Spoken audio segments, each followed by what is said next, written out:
Всем привет! Это снова я, и сегодня хочу рассказать об истории табачной промышленности в Китае. Какие есть бренды сигарет, как они развивались, в частности благодаря русским эмигрантам. А также поговорить о культуре курения в Китае и политике партии по этому поводу. Стоит начать с того, как собственно табак попал в Китай. Ответ кажется очевиден – в виде семян. Но кем и когда они были завезены? Как известно, табак для всего мира открыли испанцы во время великих географических открытий в конце 15 века. Табак быстро полюбился людям в Европе, откуда его распространяли по всем колониям. Испанские миссионеры привезли табак из сегодняшней Мексики в другую свою колонию – Филиппины. Именно с плантаций на острове Лусон китайские моряки закупали семена табака и завозили в Китай, провинцию Фуцзянь, напротив Тайваня.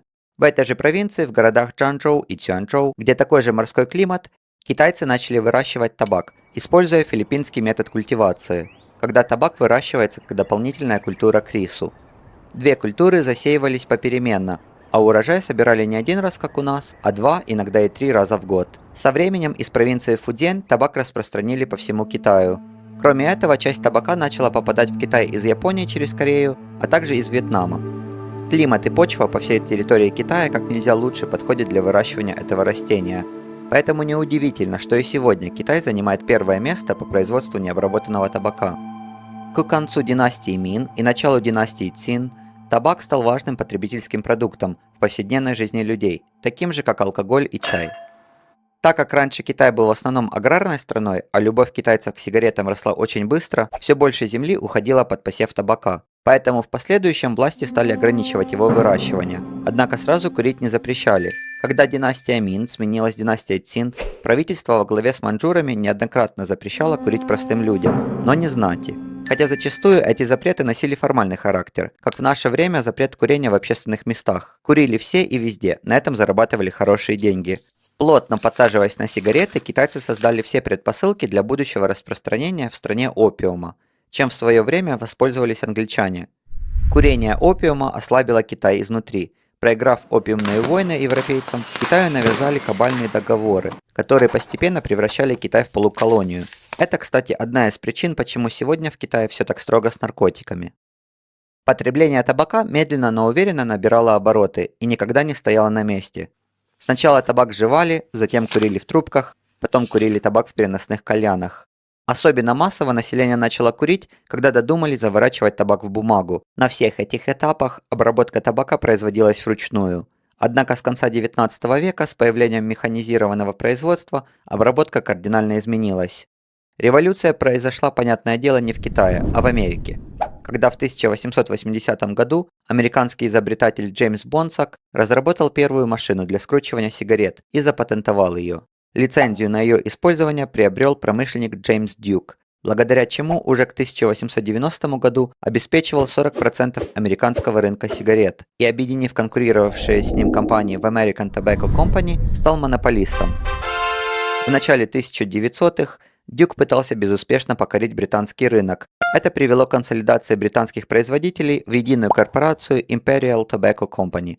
После 2 лет напряженной конкуренции на рынках обеих стран компании начали переговоры, в результате которых было достигнуто соглашение о разделе сфер влияния.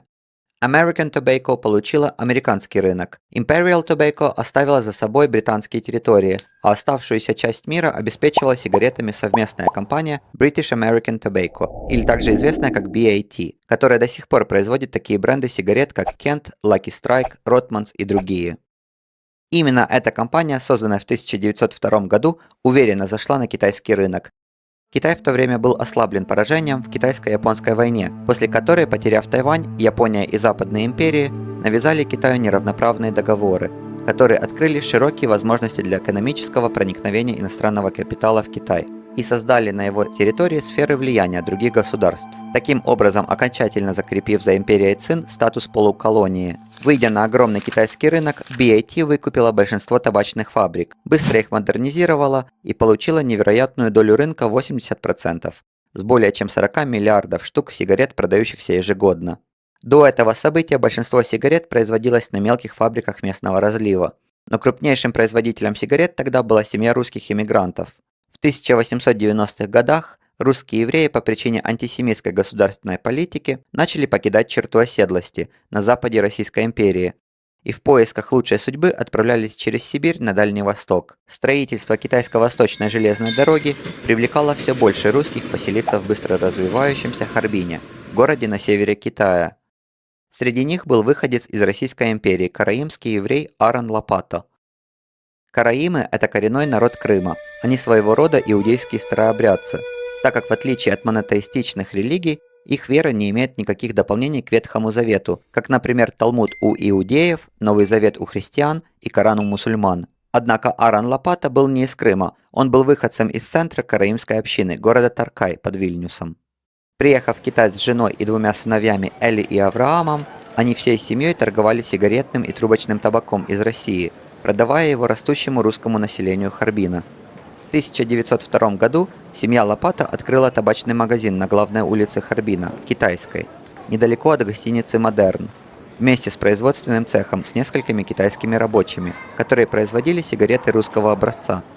Это небольшое предприятие в 1904 году стало Гаванской табачной и сигаретной фабрикой, на которой работало 28 рабочих. Со временем компания процветала и накопила достаточный капитал для приобретения современного оборудования, позволившего перейти на машинное производство сигарет. Согласно источникам, в 1912 году два брата Эли и Авраам официально зарегистрировали предприятие под названием «Лопато и сыновья» и расширили производство за счет дополнительных машин и 700 сотрудников. Производимые ими сигареты пользовались большим спросом в Северной Маньчжурии и на китайско-российской границе, что привлекло внимание уже известного нам могущественного табачного гиганта British American Tobacco. Уже в 1913 году BAT инвестировала в их предприятие и в апреле 2014 года приобрела контрольный пакет акций, после чего компания была вновь зарегистрирована под названием Lopetto Sons Limited в Гонконге. Братья оставили за собой не менее 25% акций и управляли компанией в качестве содиректоров вместе с представителем BAT. В 1920 году в районе Наньган, все того же Харбина, началось строительство новой большой фабрики. В 1924 году компания получила также 15-летнюю концессию на эксплуатацию завода в русском городе Чита, а в 1928 году есть упоминание о третьем заводе в китайском Шаньяне, или Мукдене, как он тогда назывался.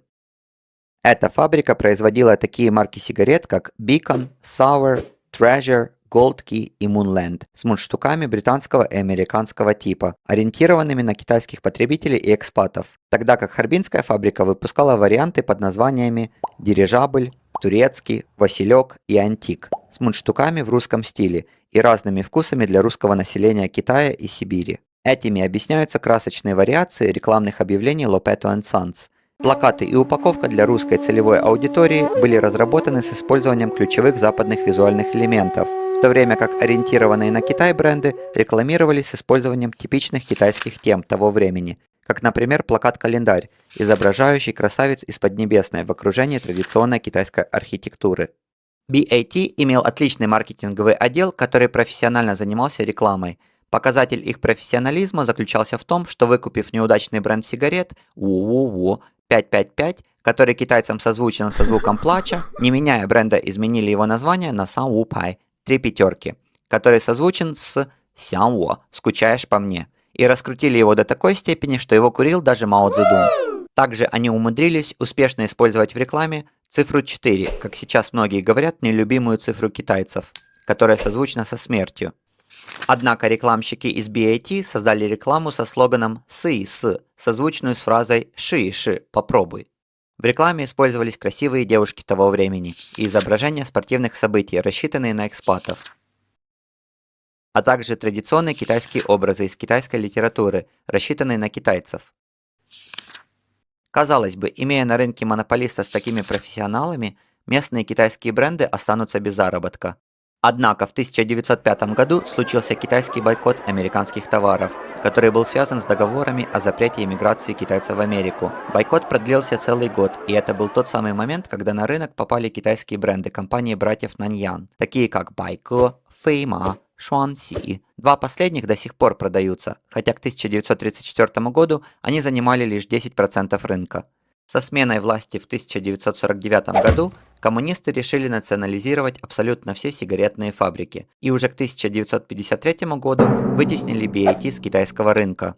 После национализации Мао Цзэдун начал курить китайские сигареты Чжунхуа до тех пор, пока в конце 60-х пекинская табачная компания не создала бренд специально для него под названием Чжунанхай в честь одноименного района Пекина, где находится высшее руководство КНР. А уже в 1982 году все фабрики объединили в одну государственную компанию Чжунго Янцао, которая на сегодняшний день контролирует 92 табачные фабрики страны. На практике China Tobacco – это и табачная компания-монополист, и государственный регулятор в одном лице, который занимается производством, контролем, рекламой и маркетингом.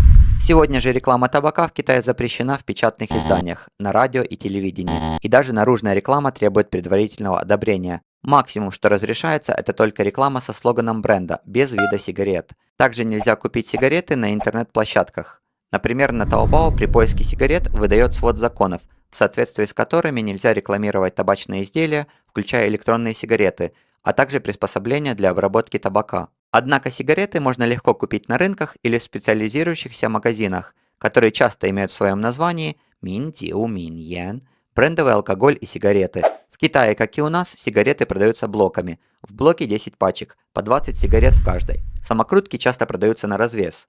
Средняя стоимость пачки сигарет в Китае 19 юаней. Одни из самых дешевых брендов это Datiamen и Hongtashань. Самые популярные бренды Шуанси, Нандин, Юньян, Юси, Фужонгван, Чжунхуа. Также у некоторых брендов есть подарочные и редкие сувенирные сигареты, которые стоят как последний iPhone. Например, сигареты Дадин бренда Хуанхэлоу стоят 30 тысяч юаней за блок. Почему так дорого? Потому что они приурочены к столетию Синьхайской революции. Также есть сигареты Цзуншан бренда Хэтянся, которые стоят немного дешевле, всего-то 14 тысяч юаней. И сигареты Фучун Шанджу бренда Ли Чун, которые стоят 12 тысяч. Люди, которые их покупают, обычно даже не курят, а курящие их не покупают. По данным Всемирной организации здравоохранения, в Китае насчитывается больше 300 миллионов курильщиков. Это 1/3 курящего населения всей планеты. Еще около 700 миллионов страдают от пассивного курения. 53% всех взрослых мужчин в Китае курят. Половина из них начали тянуть папиросу в возрасте до 20 лет. Больше чем 1 миллион китайцев умирают от болезней, вызванных курением, что в 90 раз больше, чем от СПИДа. В Китае запретили курение во всех общественных местах еще в 2011 году, но нередко можно увидеть, как кто-то курит под знаком «Курение запрещено». За курение штрафуют исключительно в самолетах и высокоскоростных поездах. В обычных поездах люди могут дыметь похлеще паровоза. Что касается предупреждающих надписей на пачках сигарет, China Tobacco сохраняет за собой право устанавливать свои собственные стандарты. Неудивительно, что компания выбрала только расплывчатые предупреждения, такие как курение вредно для здоровья, без каких-либо картинок. Но даже эти предупреждения на многих брендах по цвету плавно сливаются с фоном упаковки. В культурном плане сигареты и курение имеют большое влияние и в наши дни. Во многих фильмах курение демонстрируется как отличительный знак крутости героя. Также и в жизни, особенно за столом. Люди любят покурить сигаретку, организовывая своего рода соревнования, кто выкурит быстрее или больше.